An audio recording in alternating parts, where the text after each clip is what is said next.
The first warning wasn't the siren, but the way the tools sang. Fine, brittle notes shivering along the racks, as if the metal had learned fear.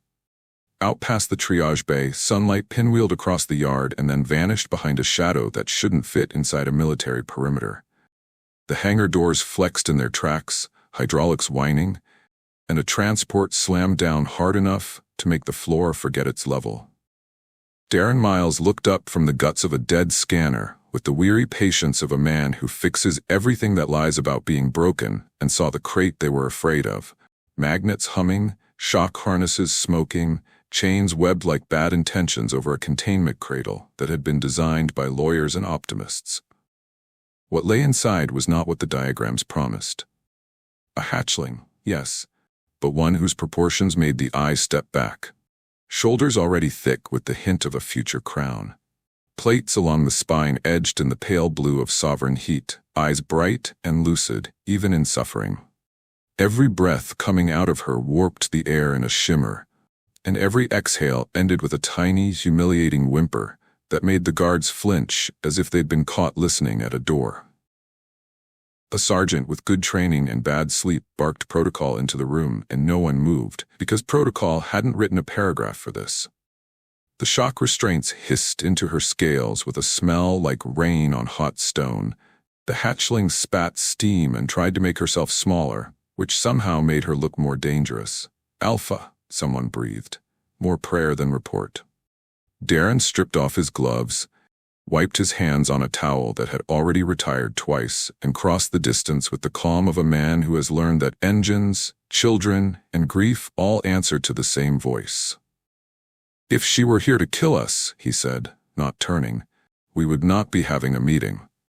The commander opened his mouth to object and closed it again when the hatchling's gaze tracked Darren and, against every superstition in 3 sectors, softened. He squatted until the line of his shoulders matched hers, let heat crawl up his forearms like a warning, and didn't pull away, then said the only thing that matters in rooms like these: "You're not alone anymore." The monitors threw angry numbers at the ceiling, core temperature north of cents, blood chemistry like a fire alarm. And the shock harness kept tightening because a machine had confused stillness with noncompliance. Darren reached for the nearest clamp and released it with the authority of a person who doesn't ask permission from a mistake. The metal puckered against her plate with a wet kiss and fell smoking to the deck. Nothing terrible happened.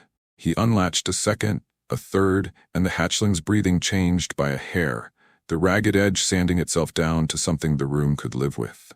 Warm saline, non-rebreather, gel coolant on the vent lines, and "Someone find me a pediatric cannula before I steal one off a crate and make a scandal," he said. And because orders spoken, as if the world already agrees, have a way of becoming true, the room remembered how to function. A medic slid him a tray without catching his skin on fire. A tech sprinted for the cooler. The sergeant took up a position by the door that looked like security and felt like apology. Close up, the sickness wasn't theatrical. It was specific. Heat rash at the throat hinge, flaring membranes along the internal vents, the faint electrical stutter under the jaw that says a heart has been sprinting too long. Darren wiped the mucus from her nostrils with a rag he'd have to throw away, and didn't care. Then let her smell the saline before he touched the mask to her muzzle. She shied, then accepted it, then leaned. He threaded the cannula into a vein that tried to disappear just to spite him, and depressed the plunger on the antipyretic with the slow insistence of a tide. When the first cool breath hit the furnace of her chest, she let out a shudder so deep the overhead lights flickered. 2 guards swore softly. The commander swore softer. The hatchling's eyes, mercury blown thin across a dawn, stayed on Darren's face as if he were a map that knew where edges were supposed to go. "That's it," he told her, tone pitched for engines and infants. "Borrow my breathing for a while." He talked because hands work better when words keep them company, and because the Garrison had to hear what he believed. He told her what he was doing as he did it, promised nothing he couldn't deliver, and named each piece of the room like a friend: mask, line, patch, lamp. When the last of the harness fell away, she didn't surge. She sagged, the way the dangerous do when the danger is inside them, and the whole infirmary exhaled like a pressure valve, finally allowed a hobby. Darren stood long enough to feel blood return to his feet, and then sat on the deck beside the cradle, because leaving the same height before the fever broke felt like a betrayal. The Alpha watched him through the glass of the mask until the pupils widened from needlepoints to something mammal, and a sound came out of her that had never been recorded in a field manual. A practiced killer's child remembering how to ask for help. They lowered the lights to dusk and turned the vents to a breeze that learned manners. The Alpha's heat bled down degree by grudging degree, each digit a skirmish won without glory.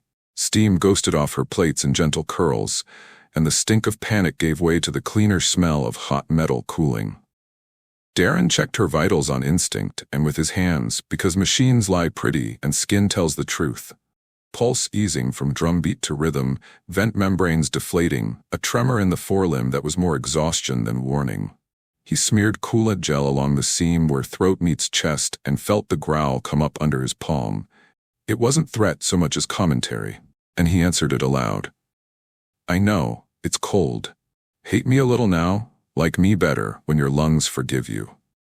The room tried and failed not to watch. A corporal leaned in as far as her courage allowed and retreated, amazed to still own a hand. A medic with steady wrists slid a warmed blanket along the cradle rails as if tucking in weather. The commander stood at a distance, chosen for rank and regret, and practiced becoming furniture. When Darren eased the mask aside to swab the hatchling's nostrils again, her tongue flicked with automatic precision and tapped the back of his wrist as if double-checking the label on a tool. He grinned despite himself. Cataloged, he said. Human, subtype stubborn. The Alpha blinked, and the thin skin at the corners of her eyes pinched in a way that, in any other species, would be called confusion chasing a smile. Trust didn't arrive with a fanfare. It arrived in smaller concessions. The way her flank stopped tensing every time his hand crossed her field of view. The way her breathing learned the pace of his words. The moment her tail, razor-edged and wired for ruin, curled along the inner rail, not as a sprung trap, but as a question mark. Darren moved his cot to the side of the cradle, because leaving and coming back upset a system that had too recently learned subtraction. He sat, boots braced on cold tile, and let his shoulder rest against warm scale. The hatchling edged closer by millimeters that turned into intent, then laid her jaw across his shin as if anchoring herself to the part of the world that wasn't moving. Someone in the doorway made a sound they would later claim was a cough and not a heart being surprised into softness. He hummed, because words would have woken the room and silence had already done enough harm. Not a lullaby, exactly, just the old Terran trick for steadying skittish machines. A low, even note that lives under conversation and invites everything near it to choose the slower gear. The Alpha sampled the sound with the bones in her face, mouth opening and closing in tiny test bites of air, then matched him a fraction off, a harmony with teeth. The monitors smoothed like iron under a good hammer. Darren let the corners of his eyes close and counted breaths backward from 100, not to sleep, but to force his mind to keep returning to the patient-sized present. Somewhere between 94 and 81, the hatchling started to imitate his blinks. Somewhere between 60 and 43, she stopped watching the door. An hour later, the fever broke the way dawn does in winter. Quiet, cheap, absolute. Sweat beaded along the plates, rolled and hissed on the gel. The scent that rose made every dragon in orbit turn their heads without knowing why. Darren swapped the soaked blanket for a dry one, and the hatchling let him. No flinch, no flourish, just the dignified acceptance of the newly comfortable. Better, he said, and the word landed in the room and stayed. The commander stepped forward the length of his oath, and back the length of his caution, and finally managed the smallest of concessions. Good work, Miles. Darren waved the compliment away like smoke. She did the hard part. I only asked nicely. When he stood to stretch, the Alpha lifted, too, pupils snapping from round to blade at the idea of distance. He froze with his hands up in the ancient language of I am not leaving, then dragged the cot 2 inches closer with the inside of his boot. She watched the motion like a lecture, and satisfied, laid her head back down where his jacket bunched. He sat again without making the chair complain, and felt the strange, welcome weight of responsibility choose his lap. Outside, The Garrison's comms lit up with the first ripples of the story. A human whose name most of them didn't know had walked into a room full of fear and come out with an alpha asleep against his leg. And men and women who prided themselves on sleeping through shelling found themselves rolling their bedrolls toward the infirmary corridor without a single order on the board. By the time the night shift changed, the hallway had learned to whisper. Marines with faces built for bravado dozed with their backs to the wall. Engineers curled like question marks around steaming mugs. A comms officer set his headset down on his chest and listened to a silence that didn't need guarding. Inside the glass, Darren adjusted the mask one last time, then let his hand rest where the great vessels ran warm under the jaw. Counting, because that is how you make a promise stand up. The Alpha's tail thumped once, a sleepy punctuation mark, and the room discovered, carefully, incredulously, that it could breathe at the same speed as a dragon and not be burned for the presumption. By midnight, the infirmary had learned a new weather. The vents whispered instead of howling, the monitors kept time instead of demanding it, and the Alpha's heat, once a furnace that warped the air, settled into something a body could lean against without consequence. Darren dozed, sitting up with his boots braced on the cot frame, and his shoulder pressed to warm scale, waking every few minutes the way men in war zones do, to a sound that wasn't there, to a breath that lengthened, to the small weight of a jaw nudging his knee as if to make sure gravity still worked on both of them. The corridor beyond the glass had become a sort of camp that didn't dare call itself that. Marines in gray blankets, engineers curled around half-empty thermoses, a medic asleep with a stethoscope looped like a charm over her wrist. No orders posted, no roster pinned to the board, yet no one strayed far from the door. Proximity had volunteered them. When the Alpha startled in her sleep, it wasn't with teeth. It was with sound, a strangled gulp of air that tried to become a roar and only managed to remember fear. Darren was awake before she finished the flinch. He slid a hand to the hinge of her jaw, fingers resting over the big vessels, and began that low, unremarkable hum he'd used on bad bearings and good babies. The note wasn't music. It was a job for a throat. The dragon's breath searched for it, found it, fell into step. In the hall, as if the sound had leaked through the door and made a decision without consulting rank, 3 sleeping soldiers exhaled at the same moment. The room took the coincidence as permission to hope. Fever gave way to thirst. Darren mixed formula in a squeeze pouch with the careful thrift of a man who has learned that waste is just arrogance that didn't do the math.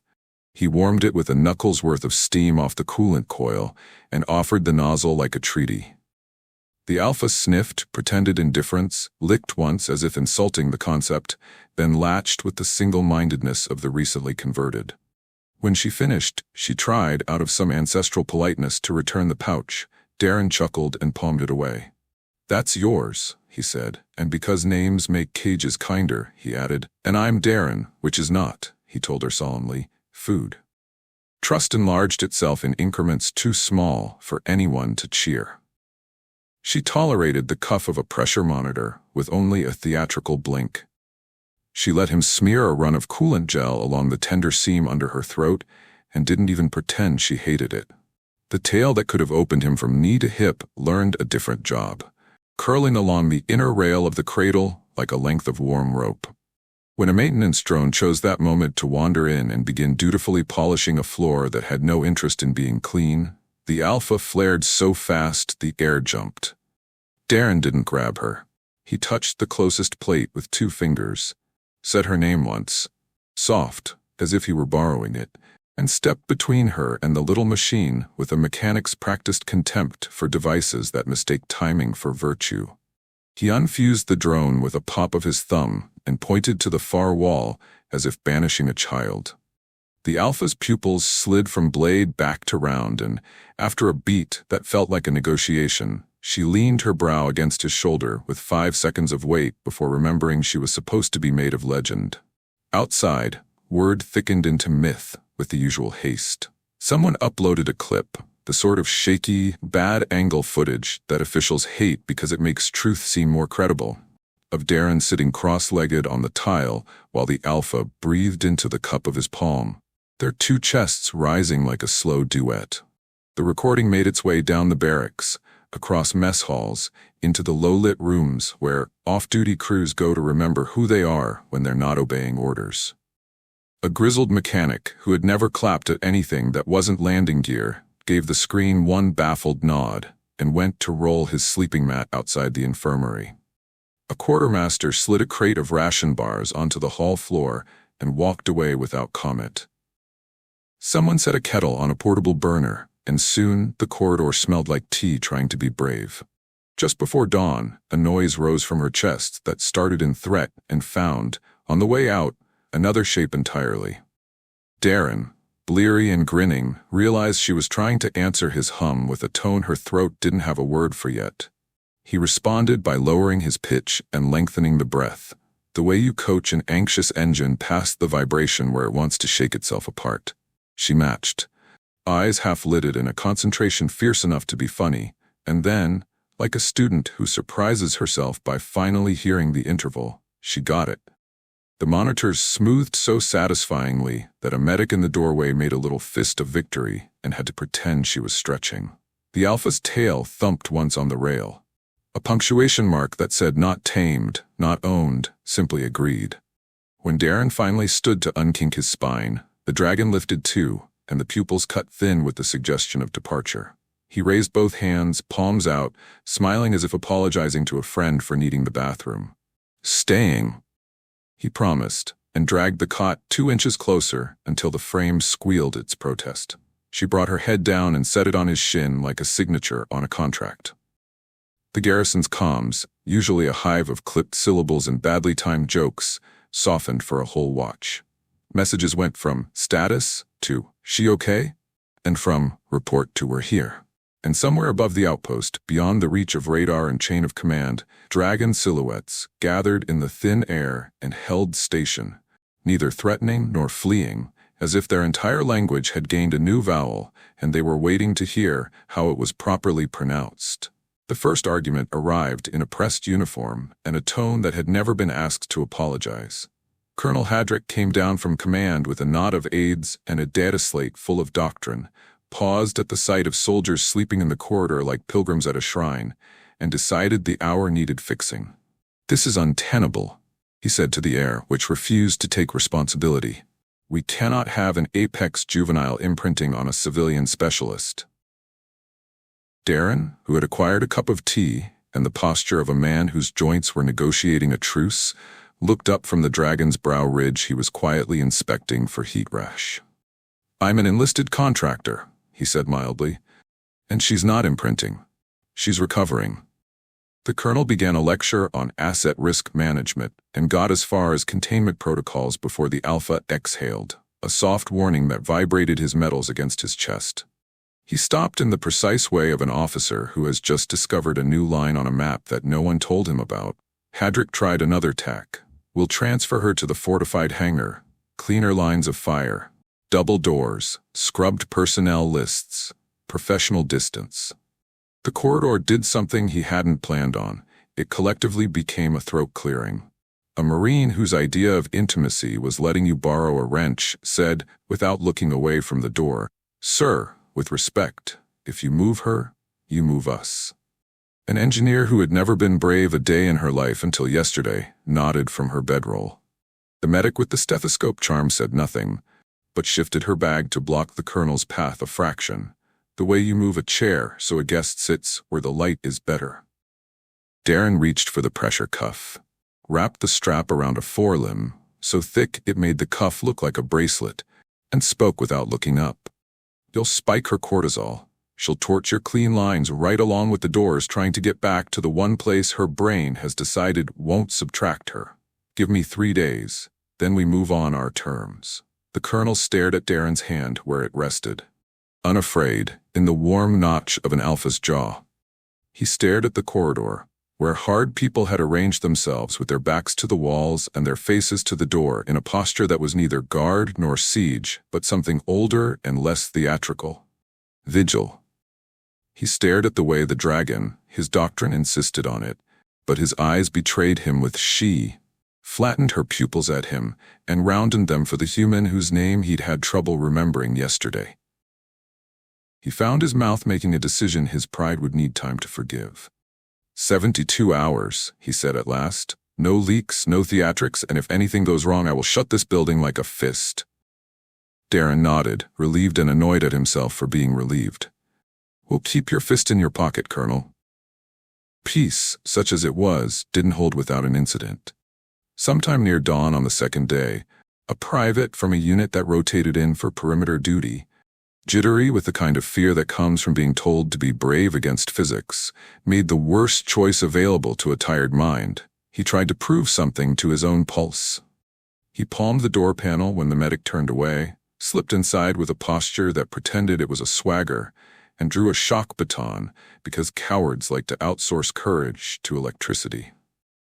The Alpha didn't roar. She lifted her head and fixed him with a stare that turned the baton into a loud toy. The private's hand shook. The baton crackled. Darren said the kid's name, twice, first to find him, then to hold him, and stepped between weapon and legend with the idiotic certainty of a man who has already chosen a side and will make up the reasons later. For a heartbeat, the room chose between 3 stories. In the first, the private did what fear tells boys to do and swung. In the second, the dragon remembered being sick and angry and ended a career before anyone could write it up. In the third, a human spoke to 2 frightened animals at once and convinced both to put their teeth away. Turn it off, Darren said, voice pitched exactly like a torque wrench clicking home. Now hand it over. The baton went dead. It took the young man an extra second to remember how to let go.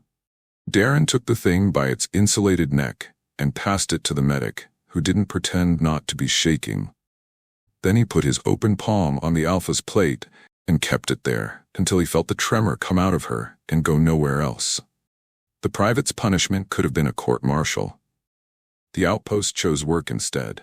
He spent the rest of the day rolling thermal blankets, refilling warmers, and listening to a grizzled sergeant read maintenance checklists to a dragon as if they were bedtime stories. In the hall that night, the kid fell asleep with his back against the door jamb and woke with a blanket over him that he would later swear had placed itself.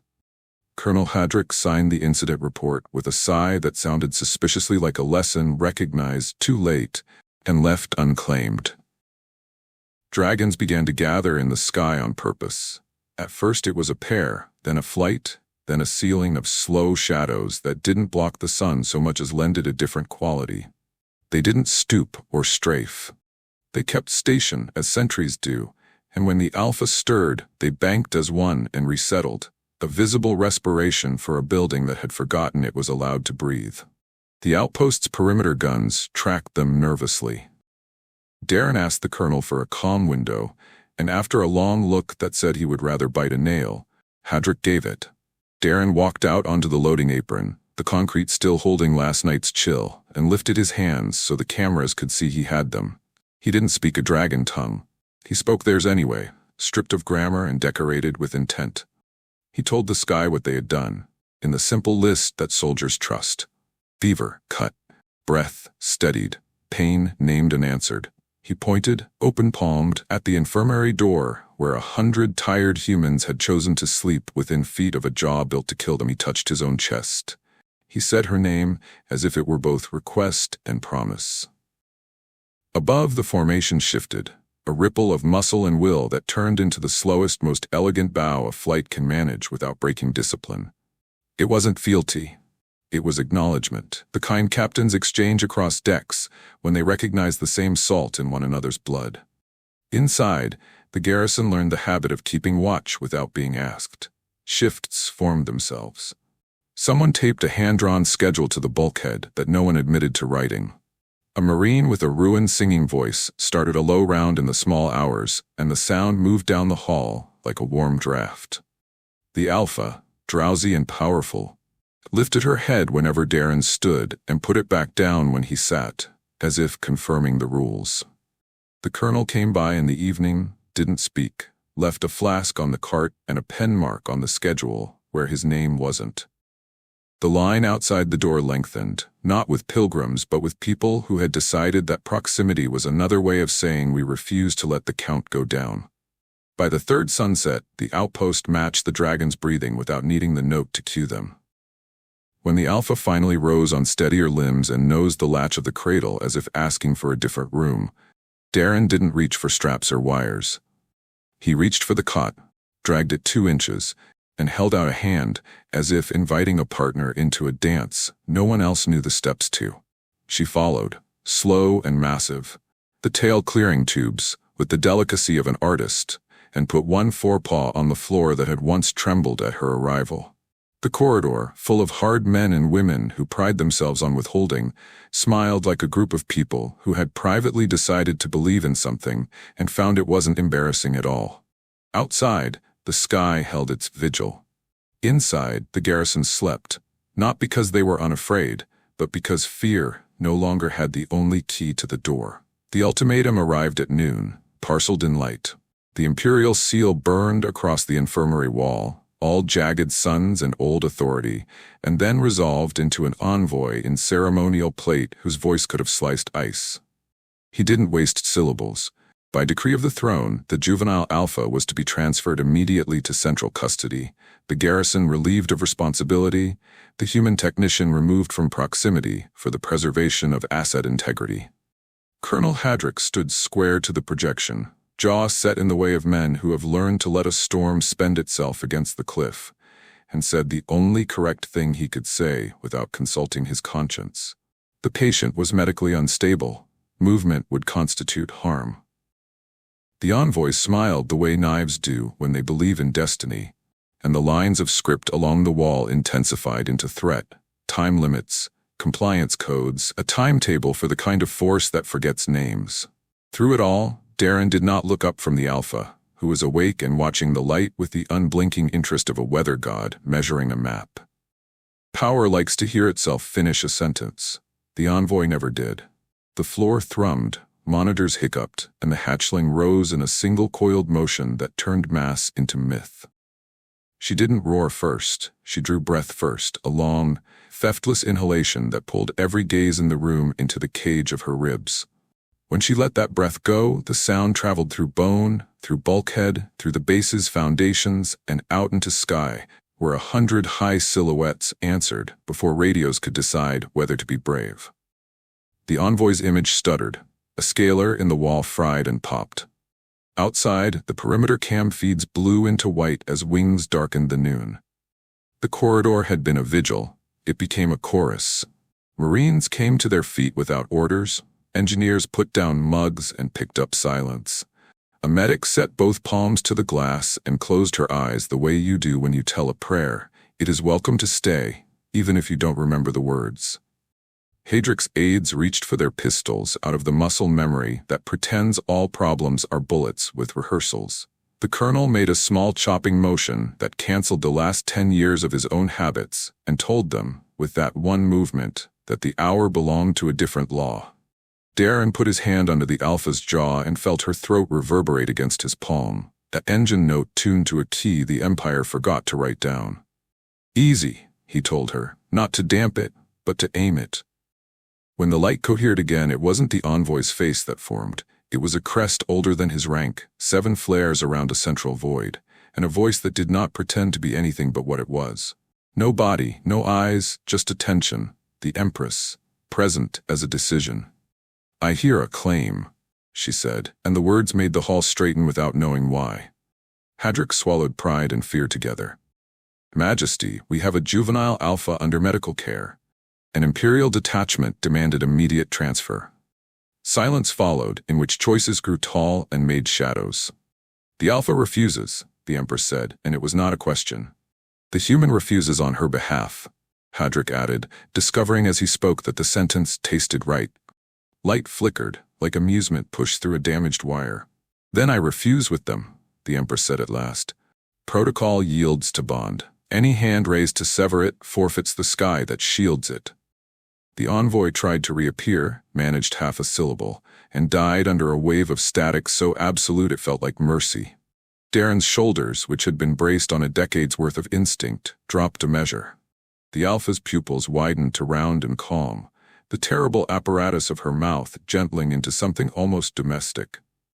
Hedrick let out a breath he would later claim was strategic. The message ended without fanfare, not as a closing but as an instruction still unfolding. Let this stand. In the wake of that pronouncement, no one in the garrison asked whether the rules had changed. They moved as if they had been waiting to be told that the rules were allowed to remember why they were invented. Outside, the dragons broke formation just enough to become a ring, not imprisoning, not besieging, guarding, the way doorways do when houses finally learn what they are for. That evening, Darren fed the alpha from a squeeze pouch, while Hedrick stood with his hands behind his back and practiced being a better man than the brief he had come downstairs to enforce. "You've made me the colonel of a campout," he said dryly. Darren glanced at the sleeping corridor, bedrolls in neat rows, a kettle steaming on a crate, a dozen hard faces softened by the work they had elected, and shrugged. "You could post the roster," he said. "Or you could pretend you did, and let people keep showing you what it looks like." The alpha finished, snorted a satisfied cloud into Darren's shirt, and tucked her head against his hip with the satisfied entitlement of the recently unafraid. Somewhere beyond the base's lights, a flight shifted and settled, the sky's version of a nod. It was Hedrick's idea to cut the generators at midnight. He called it a power conservation drill because language is a tool and pride prefers handles. Everyone else called it what it was, without saying it aloud. The base went dark in a way that made the stars remember their jobs. Halogen hiss died. Fans wound down into size. The ugly green of emergency strips surrendered to torchlight, and to the thin gold of hand lamps that know they are welcome in rooms where breath matters. In the new quiet, the sound of sleeping found a shape, 100 chests, human and one not, rising and falling in a rhythm the corridor had taught itself by proximity. The alpha lifted her head once, oriented to Darren's pulse without needing to count, and let it go again, closing her eyes as if the dark were finally for her. The sky, so often a traffic jam, became a cathedral. Dragons took station not in neat military geometry, but in the old patterns their species trusts. Concentric arcs, overlapping vigil, a lattice of slow motion and intent that made the moon crawl through them like a shy bead on a string. No one in the garrison had a word for what the formation did to the air. Even the radios stayed quiet, as if the bandwidth had become sacred.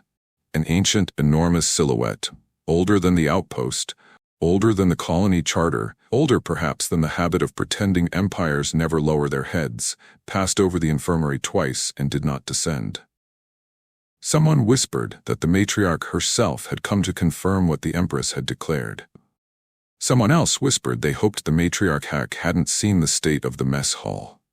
Darren, hearing neither, let his hand rest on the alpha's brow ridge, and felt the small, absurd miracle of a creature designed to end men choosing instead to sleep with her jaw on a human's knee. Sleep was not uniform. Some stood watch because bodies need to do something with gratitude. Some wept in the dark because the hour had found the seam in their armor and slipped a hand inside. One very young private, who had tried to be braver than his pulse, sat on the floor with his back against the jamb and breathed with exaggerated care until his chest calmed down.